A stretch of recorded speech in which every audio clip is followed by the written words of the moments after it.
भैया जैसे अब तुम्हारा नाम दिगंबर है,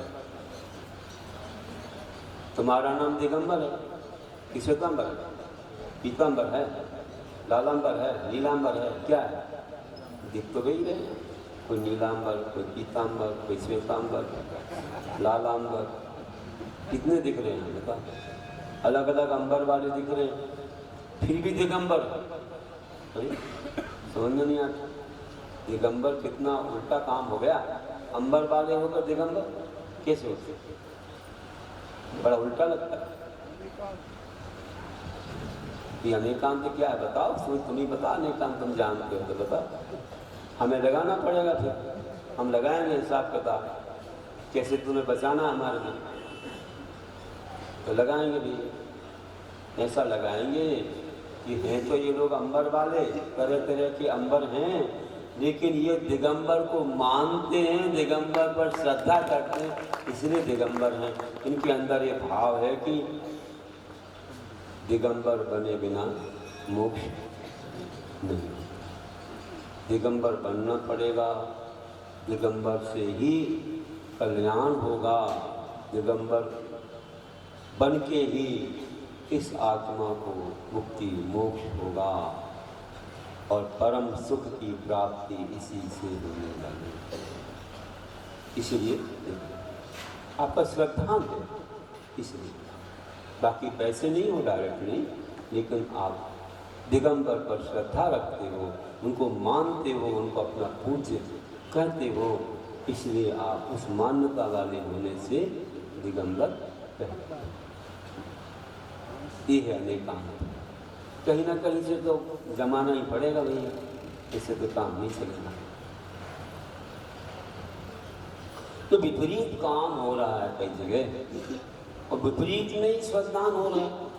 अब कोई बोले दिगंबर से मोक्ष होता है, सिर्फ आप उस पर श्रद्धान किए हो।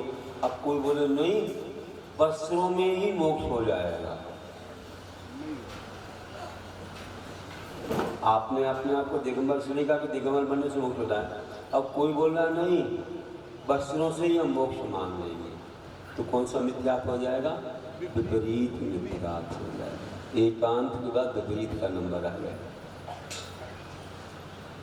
स्त्री को मोक्ष, विपरीत मिथ्यात्व।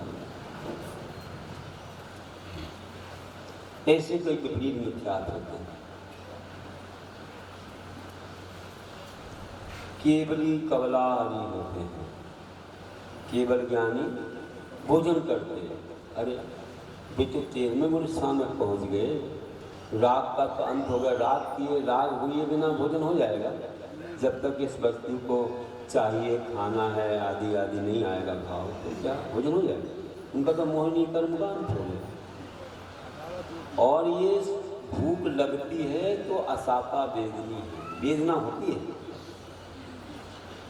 सुख का अनुभव होना, तृप्ति हो जाना साफा वेदनी है, और कुछ अभाव खटकना असाफा वेदनी है।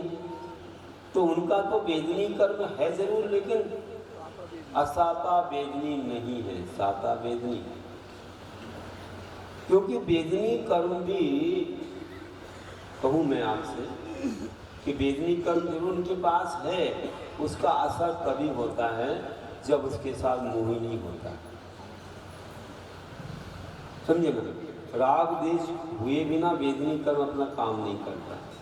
जैसे रस्सी पर है लेकिन जला दिया तो उसकी शक्ति खत्म हो गई। रस्सी की शक्ति तभी तक है जब तक नहीं जलाया, और जिस समय तुमने जला दिया तो रस्सी देखने में तो है लेकिन उसकी शक्ति खत्म। दग्ध रज्जुवत बोला, उनका वेदनी कर्म दग्ध रज्जुवत, जलाई हुई रस्सी के समान शक्ति है, उसका कोई असर नहीं कि उनको कोई सुख दुख हो रहा है। विषय संबंधी बोल रहा हूँ, इंद्रिय संबंधी कुछ नहीं, आत्मिक सुख है, शरीर संबंधी। इसलिए हमारे बीतराग भगवान जो अरहंत हैं, उनको भूख नहीं लगती, ना उनका भोजन होता है। लेकिन जो लोग उनको थाली लेकर के, पकवान लेकर के दिखाते हैं, ऐसा भी मत है, भले मानते तीर्थंकर को, फिर भी वे भोजन अब तो आप जानते ही कौन सा होगा। तो बताइए कि विपरीत मिथ्या। देव मांस भक्षण करते हैं,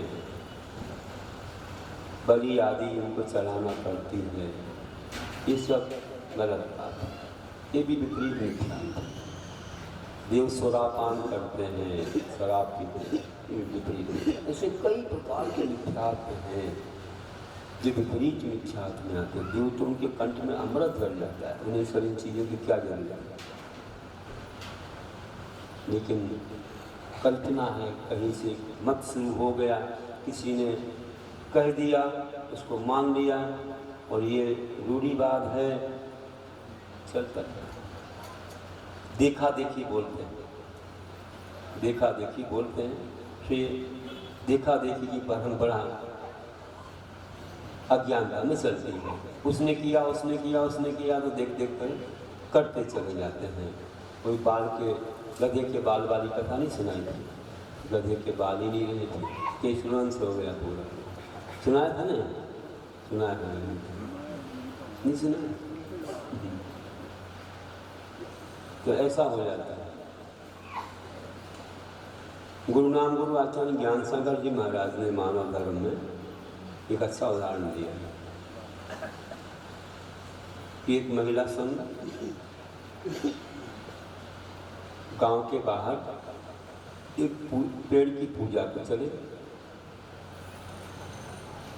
और जो सबसे प्रधान उसी को सब कुछ ज्ञान ऐसा वो समझते, जो जो क्रिया करती जाती वही सबको करना।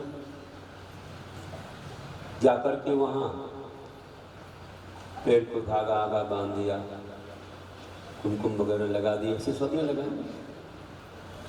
अब वो पेड़ तो ऐसी जगह लगा था जहाँ कुंभकार का घर था, उसके ही कंपाउंड में लगा हुआ। एक सकरा सा रास्ता था, पगडंडी, और वहाँ मिट्टी लाने के लिए गधे भी होते हैं। बहुत सारे गधे यहाँ वहाँ विचरण कर रहे थे। अब सब क्रिया तो प्राय हो गई, और फिर जो जो कर रही है सबको वही करना है, सबकी आस्था उसी पर ही है। देखा देखी वाली बात, किसी को धर्म नहीं मालूम कि क्या क्यों कैसे किस लिए करना, उसका फल क्या है कुछ नहीं मालूम। जो कर रहा है सामने वाला वही हमें करता है बस। तो इसी का नाम क्या होता है कि ऐसा विपरीत मिथ्यात्व हो जाता है। कई बार दैनिक मिथ्यात्व भी हो जाता है इसी के साथ, सबकी बने करके, जो बड़ा दिखा उसकी बने कर, गुण दोषों का विचार नहीं करते। तो देखिए कि रास्ते में एक गधा खड़ा हो गया, गधा खड़ा हुआ। अब सब लोग आ रहे थे, आते वक्त क्या हुआ कि मन में आया, करीब बीच में खड़ा हो गया, थोड़ा सा क्रोध आ गया, गुस्सा आया, और उसका हाथ पटक दिया जोर से। इतना ही नहीं, और भी भाव आ गया कि इसके बाल भी नोच लिए, तो थोड़े से बाल भी नोच लिए उसके। एक महिला ने जो बाल नोचे प्रधान ने, सब महिलाओं ने देखी, अरे भैया ये भी कोई क्रिया है, अपन को भी नोचना है, ये भी इसी में आता है, आज हमारी विधि में है ये। सब महिलाओं ने नोचना शुरू कर दिया। अब वो तो आगे बढ़ गई, उसे क्या मालूम पीछे क्या हो रहा है। सबने गधे के बाल नोचे नोचे नोचे नोचे, और अंत में पूरे केशवंश हो गए, बिना बाल का हो गया गधा। एक महिला तो अपनी टोकरी में रख के भी आ गई, बाल रख के ले गई। तो पति ने पूछा कहाँ गई थी? अभी कहाँ गए थे? पेड़ की पूजा। पेड़ की क्यों पूजा? पेड़ में देवता है क्या? मुझे क्या मालूम, मेरी आगे वाली करते तो मैं करती हूँ, मुझे क्या मालूम है? अरे तो पूछो तो सही, क्यों करते? और ये बाल किसके?